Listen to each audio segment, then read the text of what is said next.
আল্লাহ আপনি আমাদের সবাইকে ওহাবি হিসেবে কবুল করেন। এ দেশে হইল গালিগালাজ বেটা আব্দুল ওয়াহাব নজদি, তার বরকতে পুরো সৌদি আরব শিরক বেদাত নষ্ট হয়েছে। ইংরেজেরা তারা গালি দিত ওয়াইব্যা। আব্দুল ওয়াহাবের মতাদর্শী যারা তাদেরকে ওহাবি বলে। We are all Wahhabi. আমিন ক আব্দুল ওয়াহাব নজদি বেটা ওহাবি গাছ ওহাবি সবে তো আমরা ওহাবি ইউজ ওহাবি হিসেবে কবুল হইলে তো বেটা গেইনার বেটা। খুব প্রাউড ফিল করে বলছেন যে ওহাবি হওয়া তো ভাগ্যের বিষয়। আব্দুল ওয়াহাব নজদি উনি নাকি আরব আমিরাতে তিনি শিরিক বেদাত কি দূরীভূত করেছেন, অথচ আমরা সমস্ত ইতিহাসবিদ এবং জবরদস্ত বড় বড় ইমামদের মতামত আমরা যতটুকু কিতাব ঘেটে পাই, আব্দুল ওয়াহাব নজদি ছিল একজন স্বৈরাচার, একজন দুর্নীতিবাজ এবং ইসলামের একমাত্র অপব্যাখ্যাকারী ছিল আব্দুল ওয়াহাব নজদি। এই আব্দুল ওয়াহাব নজদির ব্যাপারে হাদিস শরীফের মধ্যে আসছে হুজুর পাক সাল্লাল্লাহু আলাইহি সাল্লাম শাম দেশের জন্য ইয়ামেনের জন্য দোয়া করলেন, কিন্তু রিয়াদের জন্য দোয়া করলেন না, নজদের জন্য দোয়া করলেন না। তিনবার হুজুর পাক সাল্লাল্লাহু আলাইহি সাল্লাম নজদের জন্য দোয়া করলেন না। নজদবাসী সেখানে তিনবার হুজুরকে বললেন, ইয়া রাসূলুল্লাহ আপনি ইয়ামেনের জন্য শামের জন্য দোয়া করলেন, আমাদের জন্য দোয়া করলেন না। হুজুর তিনবার এটাকে ডিনাই করলেন। কেন ডিনাই করলেন? এই জন্য ডিনাই করলেন এখান থেকে শয়তানের শিং বের হবে, আর সেই শয়তানের শিংটা বের হয়েছে আব্দুল ওয়াহাব নজদি নামের সেই কুলাঙ্গার মৌলবী। তার মাধ্যমে ইসলাম বিকৃত হয়েছে, তার মাধ্যমে দিন ধর্ম বিকৃত হয়েছে। এই জন্য হুজুর পাক সাল্লাল্লাহু আলাইহি সাল্লাম আগে জানতেন, ভবিষ্যৎবাণী করে গিয়েছেন। আমরা যতটুকু আপনাদেরকে তথ্য দিতে পারি, যেমন শুরুতে ইসলাম কোনো বিভাজন ছিল না, কোনো ভাগ ছিল না, একটাই ছিল, একটাই ধর্ম ছিল, একটাই দিন ছিল, আর সেই দিনটা হচ্ছে আহলে সুন্নাত ওয়াল জামাত, যেটা সাহাবায়ে কেরামের জামাত। অর্থাৎ হুজুর পাক সাল্লাল্লাহু আলাইহি সাল্লাম থেকে কোনো দল ছিল না। হুজুর পাক সাল্লাল্লাহু আলাইহি সাল্লাম পর্দা করার পর হযরত আবু বকর সিদ্দিক রাদিয়াল্লাহু তাআলা আনহুর সময় কোনো দল ছিল না, একটাই দল ছিল আহলে সুন্নাত ওয়াল জামাত, যেটা সাহাবায়ে কেরামের দল। তারপরে হযরতে ফারুক আজম ক্ষমতায় আসলেন, খেলাফতে আসলেন, কোনো দল ছিল না। হযরত উসমান জিন্নুরাইন রাদিয়াল্লাহু তাআলা আনহু ক্ষমতায় আসলেন, খেলাফতে আসলেন, কোনো দল ছিল না। হযরত আলী কাররামুল্লাহ ওয়াজহু যখন খেলাফতে আসলেন, আমির হলেন, তখন থেকে একটা দল হযরত আলী কাররামুল্লাহ ওয়াজহু থেকে একটা দল পৃথক হয়ে গেল। সেই দলটাই হচ্ছে খারিজি, যেটা একমাত্র আহলে সুন্নাত ওয়াল জামাত অর্থাৎ সাহাবায়ে কেরামের জামাত থেকে পৃথক হওয়া দল। সেই দলটা হচ্ছে খারিজি। মনে রাখবেন, আহলে সুন্নাত ওয়াল জামাত এই দলটা হচ্ছে একমাত্র হুজুর পাক সাল্লাল্লাহু আলাইহি সাল্লামের প্রতিষ্ঠিত দল, কোনো সন্দেহ না। এটা নির্দ্বিধায় নিঃসন্দেহে হুজুর পাক সাল্লাল্লাহু আলাইহি সাল্লামের প্রতিষ্ঠিত দল, এটা সাহাবায়ে কেরামের দল। সাহাবায়ে কেরাম এটার উপরে অটল ছিলেন। হযরত আলী থেকে যে দলটা বের হয়ে গেল, খারেজ হয়ে গেল, এই দলটাই হচ্ছে খারিজি। এটা প্রথম শতাব্দীতে এই দলটা খারিজ হলো, এই একটাই দল আহলে সুন্নাত ওয়াল জামাত থেকে খারিজ হলো। সেখান থেকে এই খারিজি দলটাকে মডিফাই করে, ফিল্টারিং করে যে আরেকটা নতুন রূপ দিয়েছে, সেটা হচ্ছে আব্দুল ওয়াহাব নজদির প্রতিষ্ঠিত দল, যেটাকে সালাফি হিসাবে অনেক জায়গায় পরিচিত, ওয়াহাবি জামাত হিসাবে পরিচিত। তো আব্দুল ওয়াহাব নজদি সে খুব ভয়ঙ্কর লোক ছিল, এবং আমরা যতটুকু তার জীবনী পড়ে পাই, সে মদ কেও সে পান করেছে। আমরা যে কথাগুলো তুলে ধরতে চাই সেই বিষয়গুলো আপনারা একটু খোলাসা করে আপনাদের সামনে তুলে ধরতে চাই। আব্দুল ওয়াহাব নজদির একজন ছোট ভাই ছিল, তিনি এই ব্যাপারে আব্দুল ওয়াহাব নজদিকে তিনি বলেছিল যে আপনি যে সমস্ত নতুন ব্যাখ্যা, নতুন নিত্য নতুন দল, নিত্য নতুন প্রচার করছেন, আপনাদের কথা তো খারিজিদের কথার মতো। ওনার ভাই সর্বপ্রথম ওনার বিরোধিতা করেছিল। তারপরে আল্লামা আবেদিন শামী রহমাতুল্লাহ আলাইহি তিনিও লিখেছেন। তারপরে অনেক বড় বড় জবরদস্ত ইমামগণ তার ব্যাপারে লিখে গিয়েছেন। তো আব্দুল ওয়াহাব নজদি উনি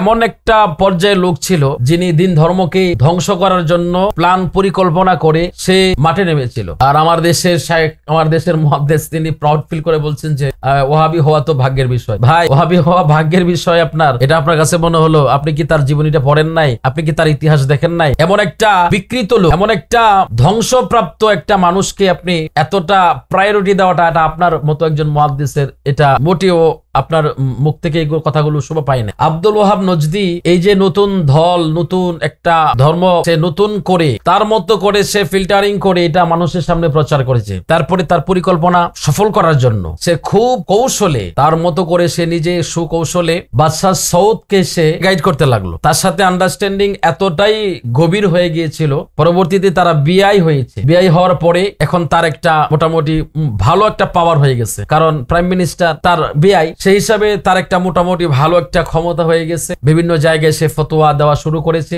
তো সর্বপ্রথম সে কি করেছে, আপনারা যে সৌদি আরব বলেন, এটা কিন্তু সৌদি আরব ছিল না, হ্যাঁ এটা ছিল আরব আমিরাত। আপনারা দেখুন, সমস্ত ইতিহাস খুলে দেখুন, কোন জায়গায় আপনি সৌদি আরব পাবেন না। তো সৌদি আরব আব্দুল ওয়াহাব নজদি সর্বপ্রথম বাদশাহ সৌদকে গাইড করে, হ্যাঁ তাকে আপনার পরামর্শ দিয়ে বাদশাহ সৌদের নামে সৌদি আরবি সে সর্বপ্রথম নামকরণ করেছে। তারপর থেকে বাদশাহ সৌদের ঘাড়ে ভর করে সে তার মতো করে দিনটাকে বিকৃত করতে শুরু করে দিল।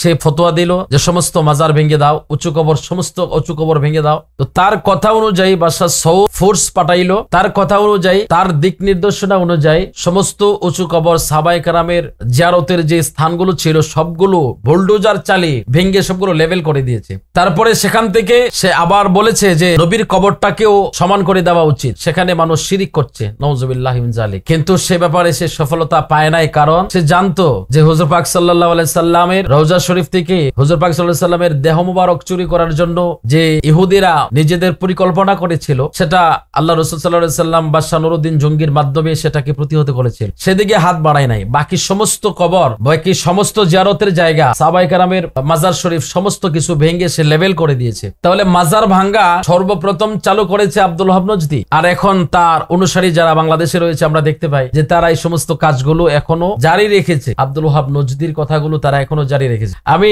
আমার প্রিয় ভাইদেরকে বলতে চাই, ভাই এই যে সমস্ত ফতোয়াবাজি, এই সমস্ত কর্ম বলতে পারবো না আমরা, কারণ তাদের এগুলো কুকর্ম। এই সমস্ত কুকর্মগুলো যারা করেছে আপনারা দেখেছেন আব্দুল ওয়াহাব নজদির ফতোয়া অনুযায়ী যে সমস্ত উঁচু কবরকে ভেঙে সমান করে দাও। তাহলে আপনারা দেখুন, মাজার যদি আপনারা দেখতে চান, হুজুর পাক সাল্লাল্লাহু আলাইহি সাল্লামের খোদ নিজের মাজার আছে, আপনারা মদিনা শরীফ গেলে জিয়ারত করতেছেন, হুজুর পাক সাল্লাল্লাহু আলাইহি সাল্লামকে সালাম দিচ্ছেন। তারপরে আমরা দেখলাম অনেক শায়েখদেরকেও দেখলাম, বিশেষ করে দেওবন্দি উলামায়ে কেরাম অনেককে দেখলাম যে ইমাম বুখারী রাহমাতুল্লাহ আলাইহির মাজার জিয়ারত করছেন। তো ইমাম বুখারী রাহমাতুল্লাহ আলাইহির মাজার জিয়ারত করতেছে, ওখানে যাচ্ছে, হুজুর পাক সাল্লাল্লাহু আলাইহি সাল্লামের মাজার আছে। বিভিন্ন জায়গায় যদি আপনারা সফর করেন দেখতে পাবেন যে মুসা আলাইহিস সালামের সেখানে জিয়ারতের জায়গা আছে, মাজার আছে, আদম আলাইহিস সালামের মাজার আছে, শুআয়ব আলাইহিস সালামের মাজার আছে, ইব্রাহিম আলাইহিস সালামের মাজার আছে, সমস্ত নবীদের মাজার আছে। আইয়ুব আলাইহিস সালামের মাজারও দেখলাম প্রায় অনেক হুজুররা গিয়া ওখান থেকে সেলফি তুলছে এবং ফেসবুকে সেটা পোস্ট করতেছেন। তাহলে নবীদের মাজার আছে, খোদ আপনার নবী, আমার নবী সাইয়্যিদুল মুরসালিন খাতামুন নবীন হুজুর পাক সাল্লাল্লাহু আলাইহি সাল্লামের মাজার আছে, ইমাম বুখারীর মাজার আছে, যাকে হাদিসগুলো